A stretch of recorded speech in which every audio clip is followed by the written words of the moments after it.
شاکر بھائی آپ بھی تھوڑا ادھر آ جائیے، تھوڑا قریب. وہاں سے بولن نعرے سلوات.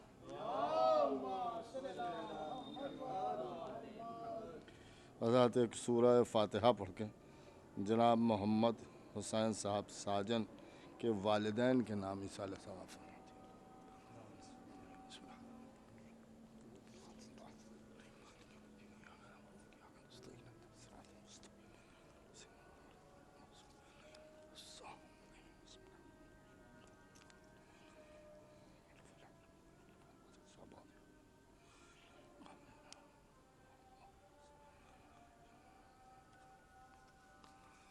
فاتحہ.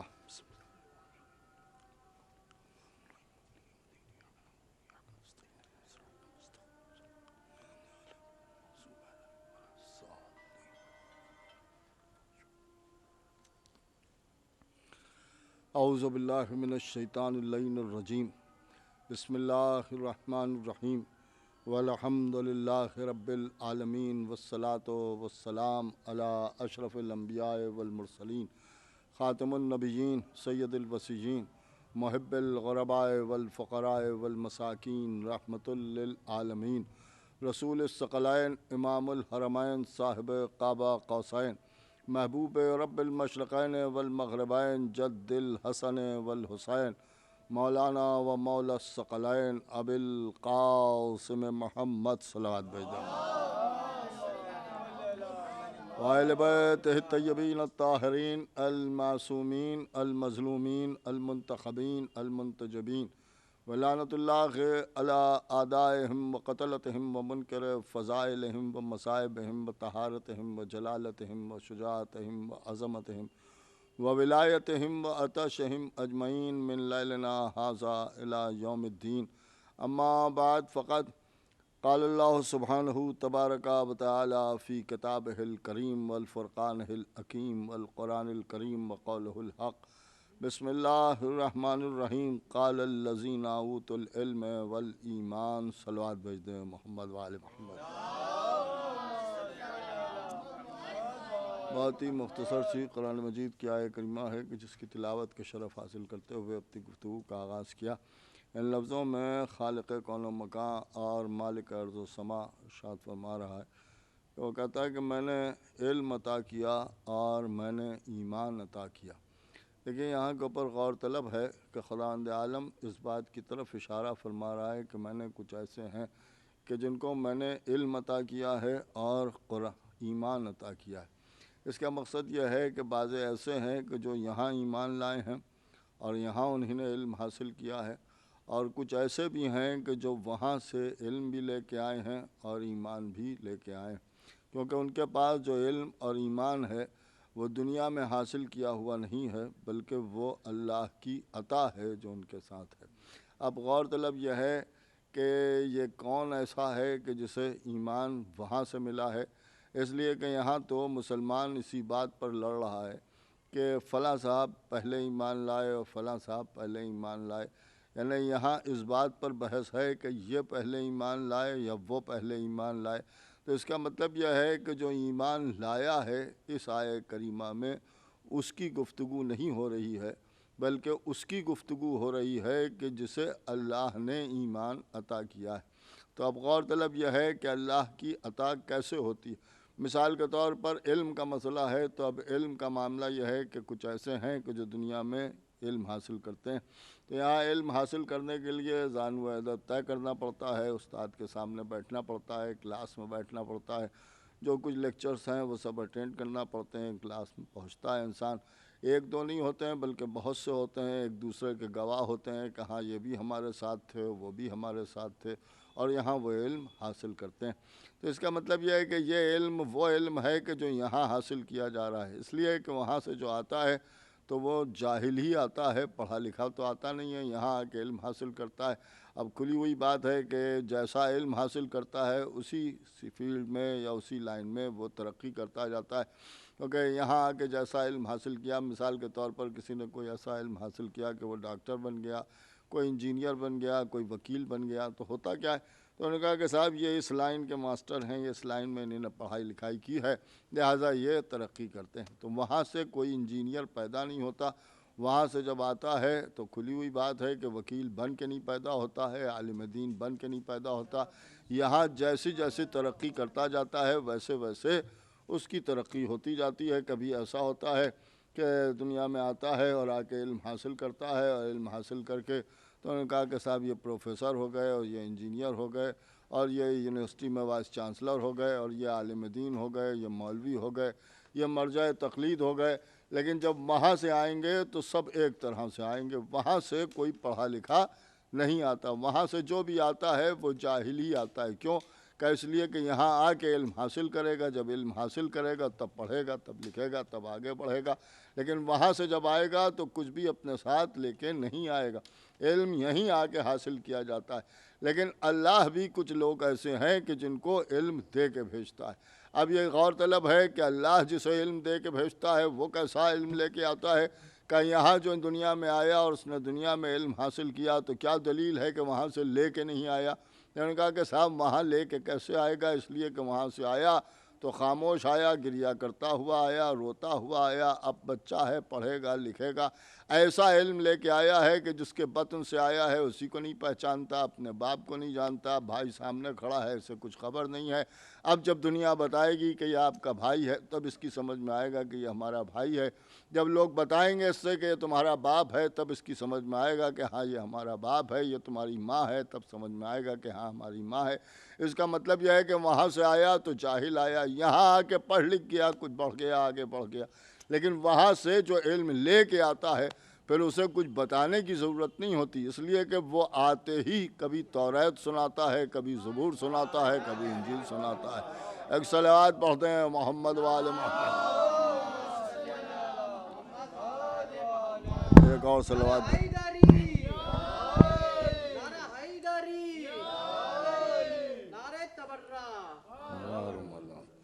ایک اور صلوات بھیجتے ہیں محمد وآل محمد.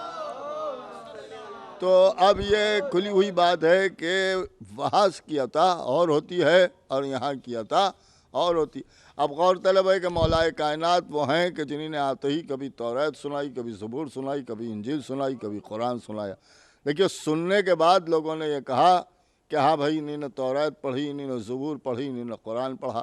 رسول اللہ نے ارشاد فرمایا کہ آسمانی صحیفے ایسے پڑھے کہ جیسے لانے والے انبیاء بھی نہ پڑھ سکے، اور قرآن تو ایسے پڑھ دیا کہ جو پڑھنے کا حق تھا. دیکھیے جو پڑھنے کا حق تھا. لیکن ایک بات آپ نے غور کی کہ یہاں کے اوپر جو لوگ یہاں علم حاصل کرتے ہیں ان کے آپ کو گواہ مل جائیں گے کہ وہ گواہی دیں گے لوگ کہ صاحب ہم جانتے ہیں انہوں نے پڑھا ہے، یہ فلاں کالج میں پڑھے ہیں، فلاں مدرسے میں پڑھے ہوئے ہیں، فلاں یونیورسٹی سے انہوں نے پڑھا ہے. ان کا صاحب ہمارے ساتھ تھے، یہ بھی اسی کلاس میں بیٹھتے تھے اور ہم بھی اسی کلاس میں تھے، یا ہم بھی اسی مدرسے میں تھے اور یہ بھی اسی مدرسے میں تھے. یہ سینئر تھے یا ہم سینئر تھے، یہ جونیئر تھے. کبھی یہ ہوتا ہے کہ صاحب یہ جونیئر تھے اور ہم سینئر تھے. یہ ساری باتیں سامنے آئیں گی، لیکن گواہ آپ کو مل جائیں گے کہ جو کہے گا کہ ہاں ہمارے سامنے انہوں نے علم حاصل کیا. لیکن جو علم وہاں سے لے کے آئے گا اس کا کوئی گواہ آپ کو نہیں ملے گا. یعنی یہ تو لوگ بیان کریں گے کہ حضرت علی نے توریت پڑھی، زبور پڑھی، انجیل پڑھی، قرآن پڑھا، لیکن ایسا آپ کو ایک بھی نہ ملے گا کہ جو یہ کہے کہ علی کو توریت اللہ نے سکھائی اور وہ سکھا رہا تھا اور یہ سیکھ رہے تھے اور ہم دیکھ رہے تھے. اللہ انہیں قرآن پڑھا رہا تھا اور یہ پڑھ رہے تھے اور ہم دیکھ رہے تھے، ہم وہاں کے اوپر موجود تھے. اس کا مطلب یہ ہے کہ جب ادھر سے عطا ہوتی ہے تو اس کی عطا کا کوئی گواہ نہیں ہوتا. دیکھیے کوئی گواہ نہیں ہوتا. اگر لفظوں کو بدل کے کہہ دوں کہ جس بات کا کوئی گواہ نہ ملے، سمجھ لیجئے وہ چیز یہاں نہیں حاصل کی گئی ہے بلکہ وہاں کی عطا ہے. دیکھیے وہاں کی عطا ہے. مثال کے طور پر اللہ نے کچھ طاقتیں انسان کو عطا کی. کون سی طاقتیں ہیں؟ تو ان کا صاحب دیکھنے کی طاقت اللہ نے عطا کی، سننے کی طاقت اللہ نے عطا کی. تو اب یہ دو طاقتوں کے لیے اللہ خود فرما رہا ہے کہ ہم نے انسان کو سمیع بنایا اور ہم نے انسان کو بصیر بنایا. تو اب یہ دونوں طاقتیں کیا ہیں کہ اللہ کی عطا ہیں. یعنی سننے کی طاقت بھی وہیں سے لے کے آیا اور دیکھنے کی طاقت بھی وہیں سے لے کے آیا. بولنے کی طاقت وہاں سے لے کے نہیں آیا. تو اب ظاہر سی بات ہے کہ جب آپ دیکھتے ہیں دنیا میں تو آپ کے پاس بچے آتے ہیں، فلاں صاحب آئے تو ان کا صاحب ہمارا ابھی بچہ ہے، چھوٹا ہے، کیا کر رہا ہے؟ تو ان کا صاحب ابھی کرے گا کیا؟ ابھی تو بولنا سیکھ رہا ہے. دیکھیے بولنا سیکھ رہا ہے. یہ بولنا سیکھ رہا ہے کا مطلب یہ ہے کہ یہاں آ کے سیکھ رہا ہے، وہاں سے سیکھ کے نہیں آیا ہے.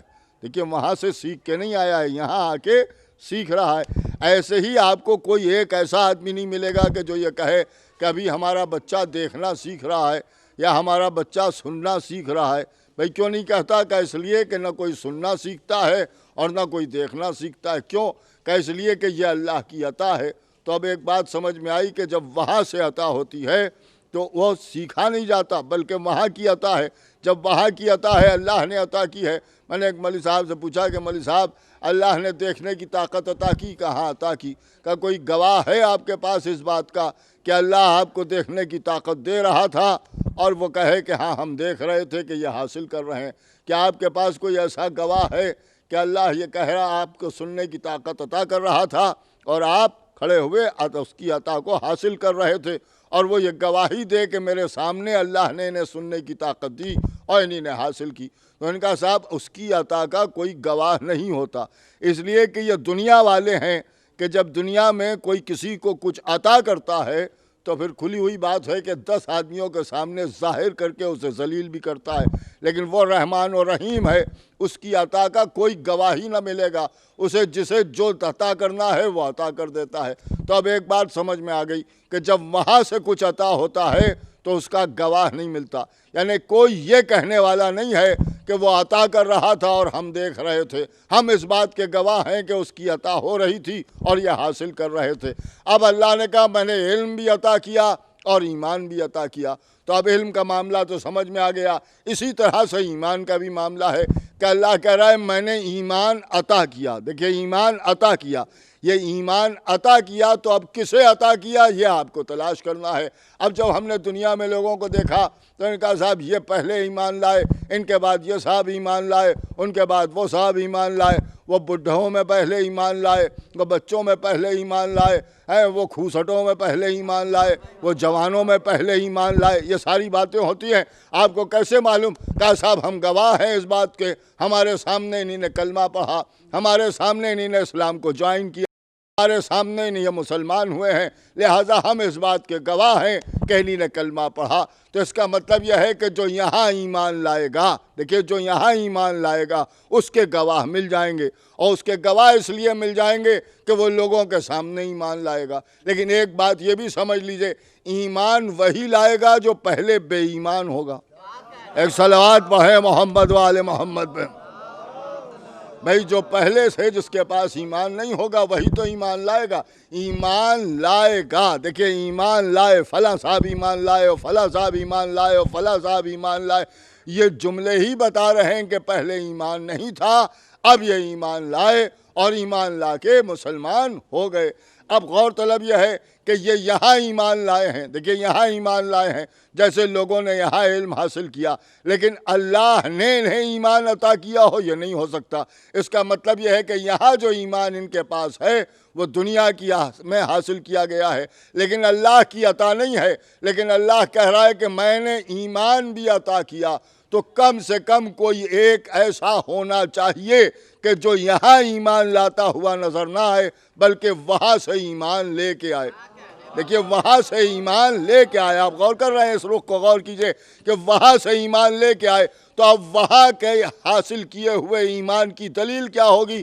کہ جس کے ایمان لانے کا کوئی گواہ نہ ملے، بس سمجھ لیجئے کہ وہ یہاں ایمان نہیں لایا ہے، وہاں سے ایمان لایا ہے، اللہ نے عطا کیا ہے. اب وہ کون سی ذات ہے؟ تو بس وہ ایک ہی ذات ہے کہ جس کے لیے بار بار مسلمان کہتا ہے ہم نے نہیں دیکھا کہ ابو طالب نے کب کلمہ پڑھا، ہم نے نہیں دیکھا کہ وہ کب ایمان لائے، ہم اس بات کی گواہی نہیں دے سکتے کہ وہ ایمان لائے. اے بھیا ابو طالب اگر یہاں ایمان لاتے تو آپ گواہی بھی دیتے، آپ دیکھتے بھی. یہ تو اللہ کی عطا ہے انہیں ایمان. ایک صلوات بھیجتے ہیں محمد وآل محمد. تو اب ظاہر سی بات ہے کہ ان کے پاس جو ایمان ہے وہ وہاں کی عطا ہے. دیکھیے وہاں کی عطا ہے.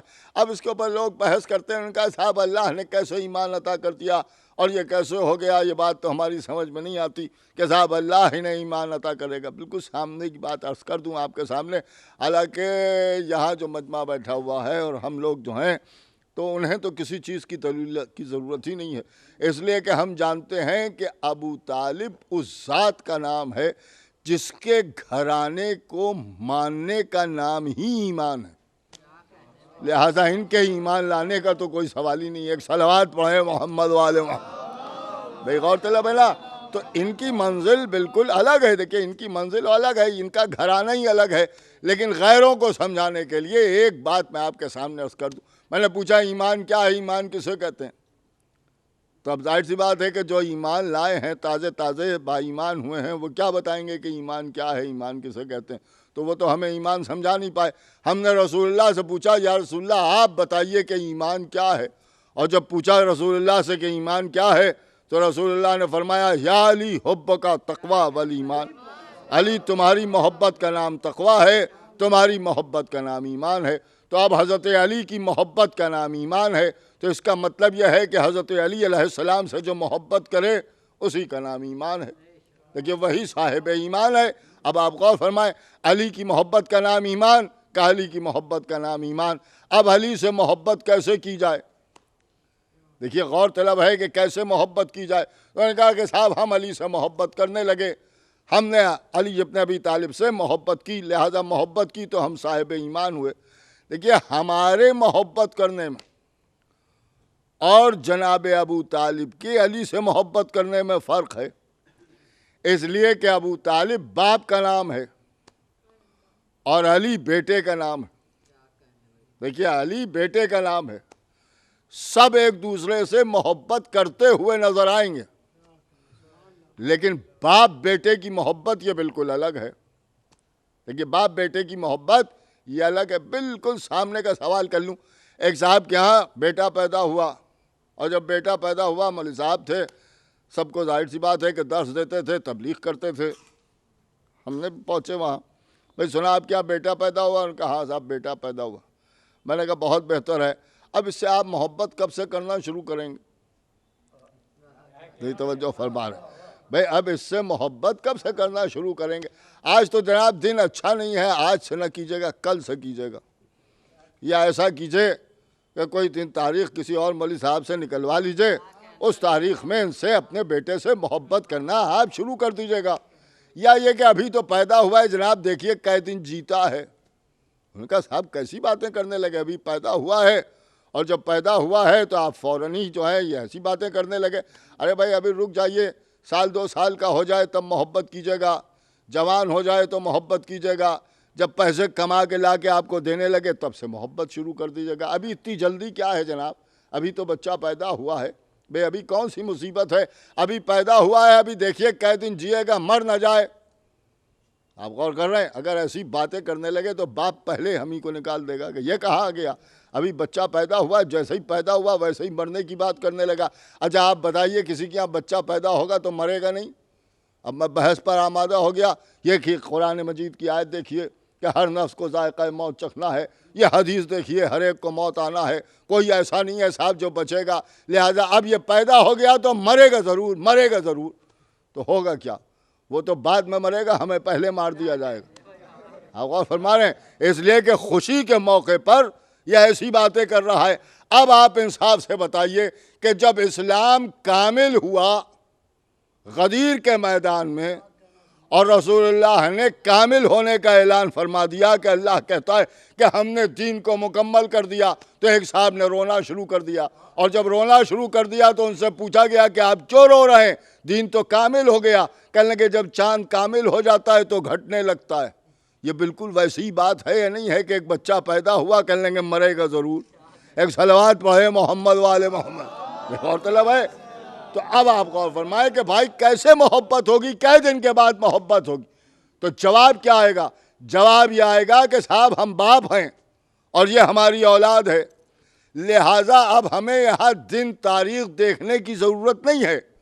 اللہ جیسے ہی باپ بناتا ہے ویسے ہی اولاد کی محبت بھی عطا کر دیتا ہے۔ دیکھیے عطا کر دیتا ہے، آپ نے غور فرمایا؟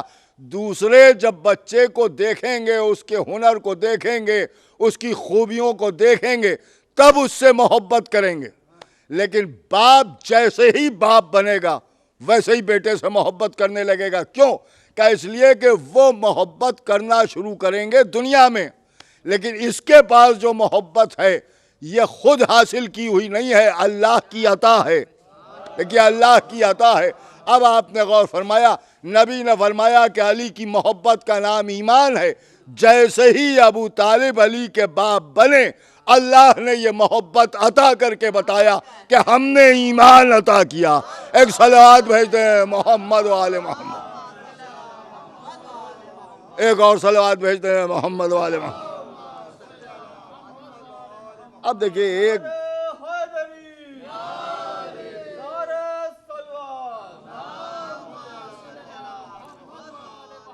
ایمان کی بات آ گئی تو ایک بات میں آپ کے سامنے اور عرض کر دوں، مولا علی کے ایمان کے اوپر بحث ہوتی ہے۔ اب تو ماشاءاللہ یہ ہے کہ جو لوگ بالکل ہی ایمان سے دور دور کا واسطہ نہیں ہے وہ بھی ایمان کی باتیں کرنے لگے اور کہتے ہیں کہ صاحب ایمان ہونا چاہیے، ایمان ہونا چاہیے، اور فلاں صاحب کافر ہیں اور فلاں صاحب کافر ہیں۔ اب ظاہر سی بات ہے کہ ابھی آپ نے دیکھا کہ شیعہ نے حیدر کرار کو کافر کہا جا رہا ہے۔ ہم جو شروع سے کہتے چلے آ رہے ہیں کہ ان سے دور رہیے، وہ اسی لیے کہہ رہے ہیں۔ آپ غور کر رہے ہیں؟ دیکھیے ہمارا معاملہ یہ ہے کہ ہم تو شروع ہی سے ان پر لعنت ملامت کیا کرتے ہیں، لہذا یہ ہمیں کافر کہیں تو کوئی بات نہیں ہے۔ افسوس تو ان پر ہوتا ہے کہ جو لوگ ملتے بھی ہیں اور کافر ہونے کا لقب بھی حاصل کرتے رہتے ہیں۔ ایک صلوات بھیجتے ہیں محمد و آل محمد۔ آپ غور فرما رہے ہیں؟ اب یہاں کے اوپر لوگ ہم سے کہتے ہیں ارے صاحب وہ بڑے دغا باز ہیں۔ آپ کی نہیں سمجھ میں آیا، جب یہ رسول کے نہ ہوئے تو یہ آپ کے کیا ہوں گے؟ بھئی آپ کے کیا ہوں گے؟ اب اس میں کچھ لوگ ایسی بھی باتیں کرنے لگے، اصل میں یہ تو یزیدی ہیں اور اصل چہرے تو یہ ہیں۔ دیکھیے اب یہ باتیں اچھی نہیں لگ رہی، بہت سیدھی سیدھی بات۔ دیکھیے کتنا بڑا مجمع لے کے وہ نکلے آپ کو کافر کہنے کے لیے۔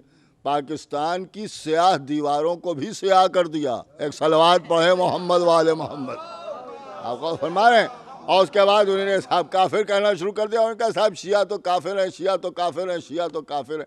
کھلی ہوئی بات ہے، ہم آپ سے اسلام کا سرٹیفکیٹ تھوڑی لینا چاہتے ہیں، اس لیے کہ ہم جانتے ہیں کہ اگر آپ ہمیں مسلمان سمجھنے لگیں گے تو پھر اللہ ہمیں مسلمان نہیں سمجھے گا۔ اس لیے کہ جن لوگوں کی نظر میں ابو سفیان اور معاویہ اور یزید مسلمان ہے، ان کی نظر میں ہم کافر ہی رہیں، یہی بہتر ہے۔ ایک صلوات بھیجیں محمد و آل محمد۔ آپ غور کر رہے ہیں؟ اور یہ بات کہ صاحب یزیدیت کے نعرے انہوں نے لگائے، اب وہ تو میں اپنی زبان سے جملہ بھی نہیں ادا کر سکتا کہ صاحب انہوں نے کیا کہا، لیکن ایک بات میں آپ کے سامنے عرض کر دوں کہ یہ کہہ کے انہی نے بتا دیا کہ یہ کدھر کے ہیں۔ یہ کدھر کے ہیں؟ ہم جو شروع سے کہتے چلے آ رہے تھے کہ یہ سب یزیدی ہیں، یہ سب یزیدی ہیں، یہ سب یزیدی ہیں، تب لوگوں کی نہیں سمجھ میں آ رہا تھا۔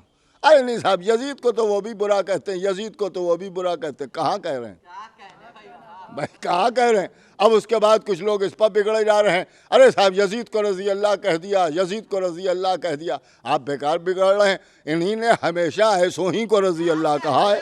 ایک صلوات پڑھیں محمد و آل محمد۔ ایسو ہی کو تو رضی اللہ کہا گیا ہے۔ اس سے معلوم ہوتا ہے کہ ان کے رضی اللہ کیسے ہوتے ہیں۔ لیکن ان کے رضی اللہ کیسے ہوتے ہیں؟ بھائی بہت سیدھی سیدھی بات ہے بھائی، جو لوگ عمر کو رضی اللہ کہہ رہے ہیں وہ اگر یزید کو کہہ رہے ہیں تو پریشانی کی کیا بات ہے؟ ہماری نظر میں تو وہ بھی لعنت اللہ تھا، یزید بھی لعنت اللہ ہے، اور اس کے ماننے والے بھی لعنت اللہ ہے۔ ایک صلوات پڑھیں محمد و آل محمد۔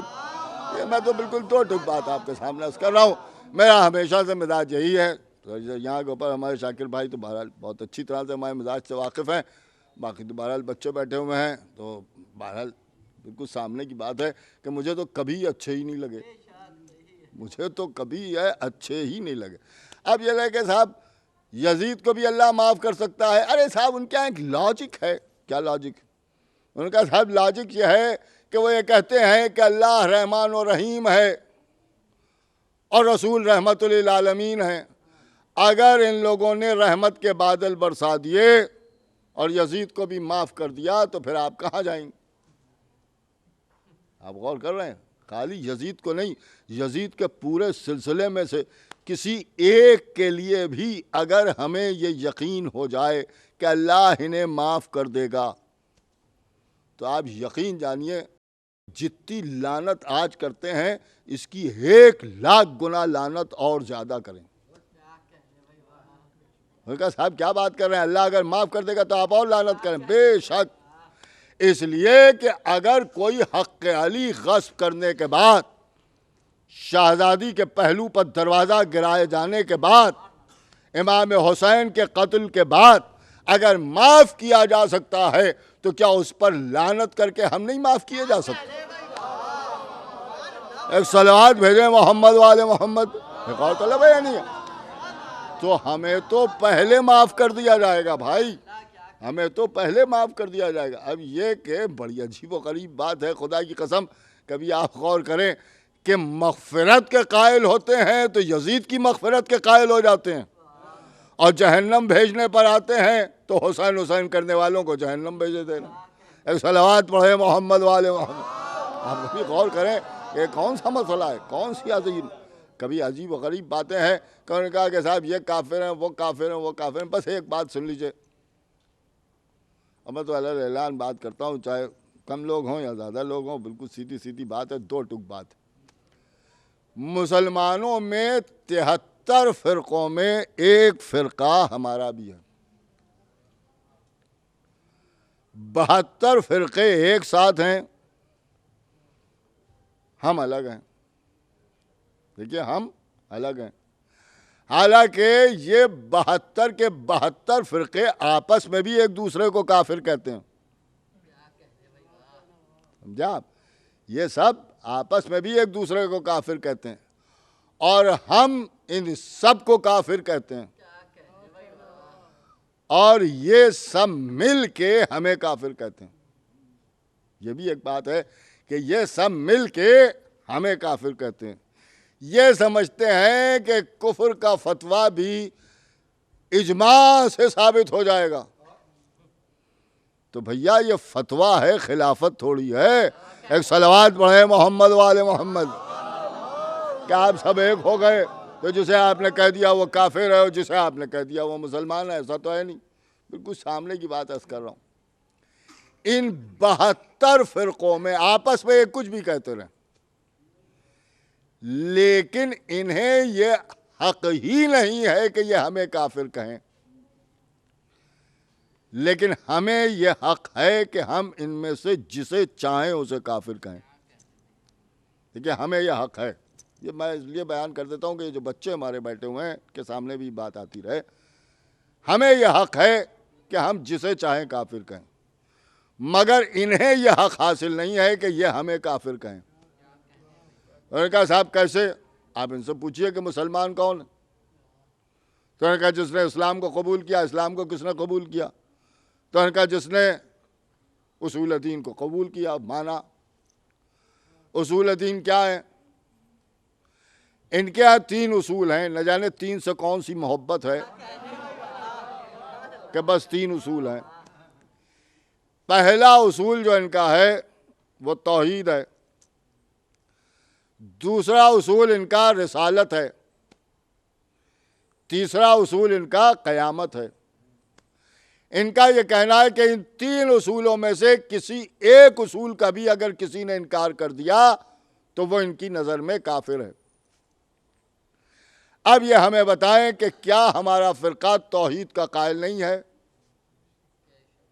پہلے نمبر پر اصول میں توحید ہے، کہاں توحید ہے؟ توحید کے ہم قائل ہیں یا نہیں ہیں؟ آپ سے بہتر توحید ہماری ہے، آپ سے بہتر توحید ہماری ہے، اس لیے کہ آپ کی توحید کا معاملہ یہ ہے کہ روز محشر اللہ کی بھی ایک ٹانگ آپ جہنم میں ڈالے دے رہے ہیں۔ ہماری توحید ایسی نہیں ہے، ہمارے ہاں کا معاملہ یہ ہے قل هو اللہ احد لیس کمثلہ شیء، کوئی شے میری مثل نہیں ہے۔ آپ سے بہتر طریقے سے ہم توحید مانتے ہیں، کوئی چارج ہمارے اوپر توحید کا نہیں لگایا جا سکتا۔ اس کے بعد رسالت، آپ کا رسول بھول جاتا ہے، ہمارا رسول معصوم ہے، آپ سے بہتر رسالت کے ہم قائل ہیں، دوسرا چارج بھی آپ ہم پر نہیں لگا سکتے۔ تیسری بات قیامت، قیامت میں آپ عدل و انصاف کے قائل نہیں ہیں،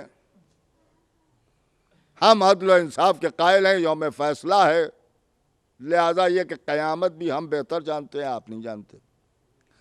آپ کے تینوں اصول ہم مان رہے ہیں، تو جب ہم مان رہے ہیں تو آپ اپنے حساب سے ہمیں کیسے کافر کہہ رہے ہیں؟ آپ کو یہ حق ہی نہیں ہے کہ آپ ہمیں کافر کہیں۔ اب یہاں پر کچھ غیر شیعہ مولوی ہم سے تڑپ تڑپ کے یہ کہتے ہیں کہ آپ اصحاب کو نہیں مانتے، تو بھیا صحابیت کو یا خلافت کو آپ نے اصول دین میں رکھا ہی نہیں ہے۔ نہ رکھنا اس بات کی دلیل ہے کہ مانے یا نہ مانے کوئی فرق اسلام پر نہیں پڑے گا، بھائی کوئی فرق نہیں پڑے گا، تو جب فرق نہیں پڑے گا تو اس سے کوئی بحث نہیں ہے، ہم مانے یا نہ مانے، کافر آپ اپنے حساب سے ہمیں نہیں کہہ سکتے۔ ہمارا یہ 3 اصولوں والا معاملہ نہیں ہے، ہمارے یہاں 5 اصول ہیں، اور ہمارا یہ کہنا ہے کہ ان 5 میں سے کسی ایک کا بھی انکار کر دیا جائے تو کافر ہو جائے۔ پہلے نمبر پر توحید، جیسی بھی مانی آپ نے مان لی، ہم نے کچھ نہیں کہا۔ دوسرے نمبر پر عادل، آپ غائب ہو گئے، ایک چارج۔ تیسرے نمبر پر رسالت، آپ نے جیسی بھی مانی، ہم نے کچھ نہیں کہا۔ چوتھے نمبر پر امامت، آپ غائب ہو گئے، دوسرا چارج۔ 5ویں نمبر پر قیامت۔ تو آپ نے 3 ہی اصول بنائے، تینوں ہم نے مان لیے، آپ اپنے حساب سے ہمیں کافر نہیں کہہ سکتے۔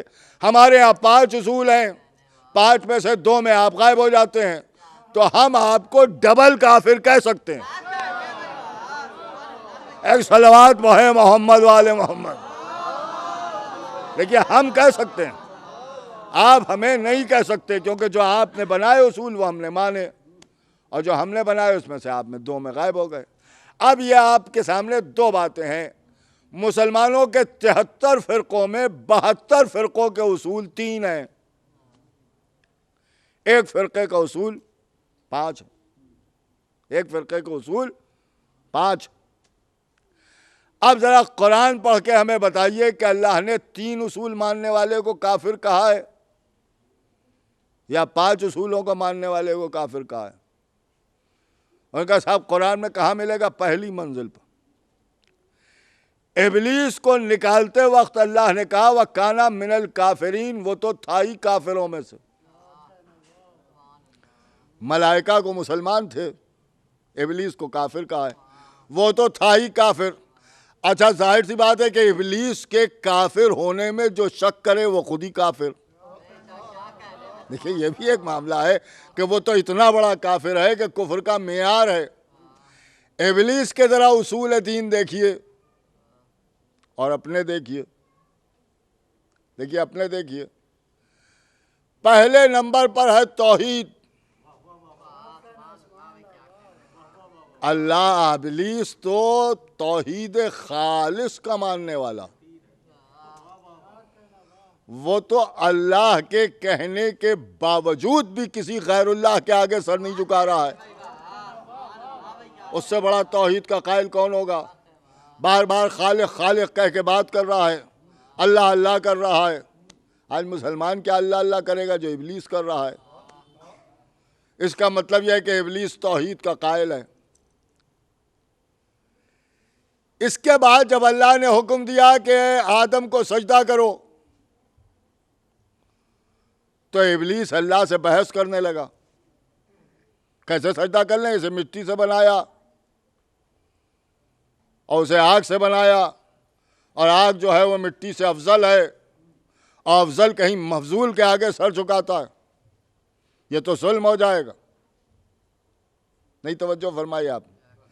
یہ بحث کرنا اس بات کی دلیل ہے کہ عادل کو نہیں مانتا۔ اگر اللہ کو عادل مانتا ہوتا تو یہ بحث نہ کرتا۔ یہ بحث کر کے بتا رہا ہے کہ توحید کو تو مانتا ہے مگر اللہ کو عادل نہیں مانتا۔ اس کے بعد اللہ نے کہا تو نے تکبر کیا یا تو بڑے لوگوں میں سے ہو گیا؟ اس نے کہا پروردگار جو تیرے خاص بندے ہیں ان کے پاس تو جاؤں گا بھی نہیں۔ نہیں توجہ فرمائی آپ نے؟ خاص بندوں کی اہمیت سمجھ رہا ہے، خاص بندوں کو مان رہا ہے۔ اب ظاہر سی بات ہے کہ ہمارے یہاں کی تفسیریں دیکھیں گے تو خاص بندوں میں کون ہے؟ کہ محمد و آل محمد۔ لیکن یہ اپنے یہاں کی ذرا تفسیریں دیکھیے تو ان کا خاص سے مراد تو رسول اللہ ہے، ٹھیک وہیں تک رہیے۔ اس کا مطلب یہ ہے کہ خاص سے مراد ہے رسول، رسول کی اہمیت کو سمجھ رہا ہے، کہہ رہا ان کے پاس تو جاؤں گا بھی نہیں۔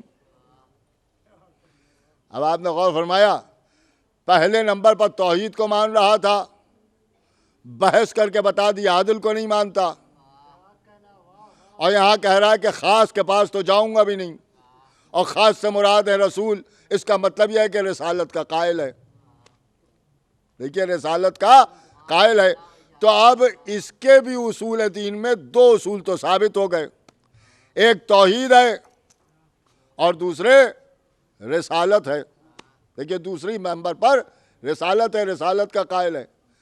اب اس کے آگے بڑھئے، اللہ نے کہا اسے سجدہ کرو، سجدہ کرنے سے انکار کیا، کیوں؟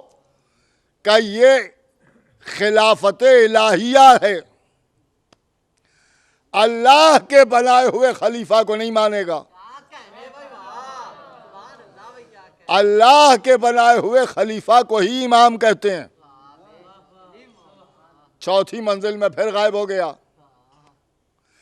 پانچویں منزل آئی قیامت کی، قیامت تک کی زندگی مانگ رہا ہے، مہلت مانگ رہا ہے۔ تو اگر قیامت پر یقین نہیں تھا تو قیامت تک کی زندگی کیوں مانگی؟ بھائی زندگی کیوں مانی؟ تو اس کا مطلب یہ ہے کہ تیسرا اصول بھی وہ فالو کر رہا ہے۔ تو بھیا ابلیس کے تین اصول دین ہیں، توحید ہے، رسالت ہے اور قیامت ہے۔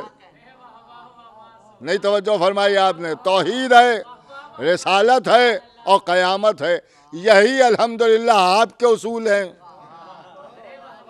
لیکن قرآن نے ان تین اصولوں کو ماننے والے کو کافر کہا ہے، پانچ کے ماننے والوں کو کافر نہیں کہا ہے۔ ایک صلوات بھیجتے ہیں محمد والے محمد۔ آپ نے غور فرمایا؟ ایک اور صلوات بھیجتے ہیں محمد والے محمد۔ اور خدا کی قسم اگر حسین کربلا میں اسلام کو بچا نہ لیتے تو آج کون ہوتا جو مسلمان ہوتا؟ زہرا کے لال نے کربلا کی سرزمین کے اوپر اسلام کو بچا لیا، اور پھر امام حسین علیہ السلام کے بعد شہزادی زینب نے اسلام کو بچایا۔ جبھی تو جب جلتے ہوئے خیموں سے جناب سید سجاد کو لے کے نکلی ہیں تو جناب تصور حسین سیدی صاحب نے کیا خوبصورت دو مصرعے کہے۔ وہ کہتی ہیں اسلام کو خیمے سے اٹھا لے گئیں زینب، اسلام کو خیمے سے اٹھا لے گئیں زینب، حیران تھیں فوجیں کہ جلا اور ہی کچھ ہے، اس لیے کہ یہ کربلا میں اسلام کو جلانا چاہتے تھے، زینب نے بچا لیا، سید سجاد کو بھی بچا لیا، دین کو بھی بچا لیا، جو کچھ تھا اللہ کا سب آل محمد ہی نے بچا لیا۔ زہرا کے لال نے اپنا سب کچھ لٹا دیا اور جو کچھ اللہ کا تھا وہ سب بچا لیا۔ حسین کربلا کی سرزمین پر شہید کر دیا گیا، خیموں میں آگ لگ گئی۔ 11ویں محرم کو ایک قافلہ کربلا سے چلنے لگا، جب قافلہ چلنے لگا تو جناب زینب نے فرمایا کہ بیٹا سید سجاد ان سے کہہ دو کہ یہ ہمارے قریب نہ آئیں، ہم خود ایک دوسرے کو سوار کریں گے۔ نہ جانے کس رعب اور جلال میں کہا تھا کہ سب پیچھے ہٹ گئے۔ جناب فضہ سے فرمایا، شہزادی زینب نے، فضہ جاؤ جا کے ایک ناقہ لے آؤ۔ فضہ گئیں، ایک ناقہ لے کے آئیں۔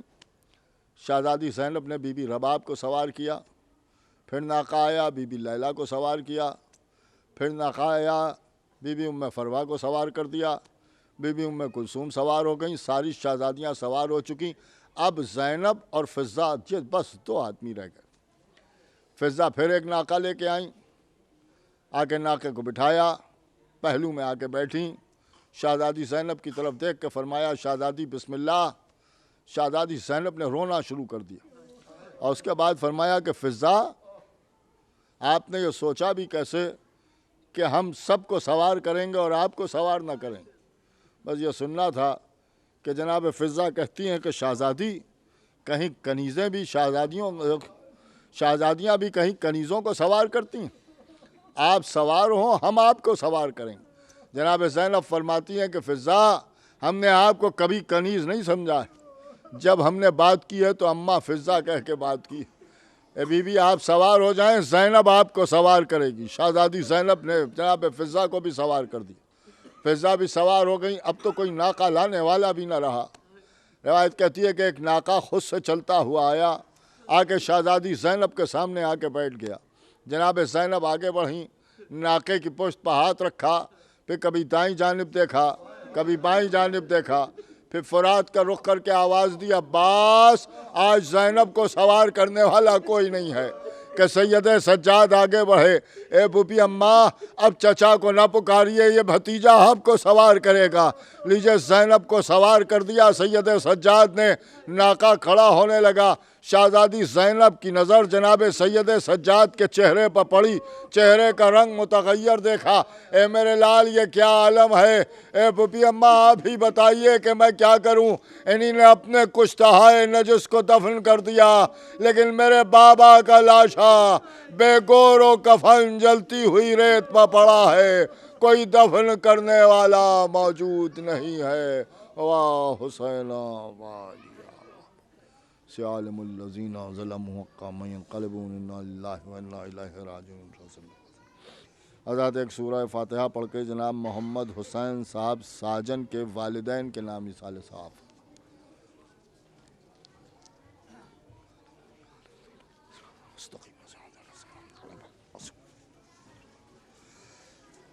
محمد حسین صاحب ساجن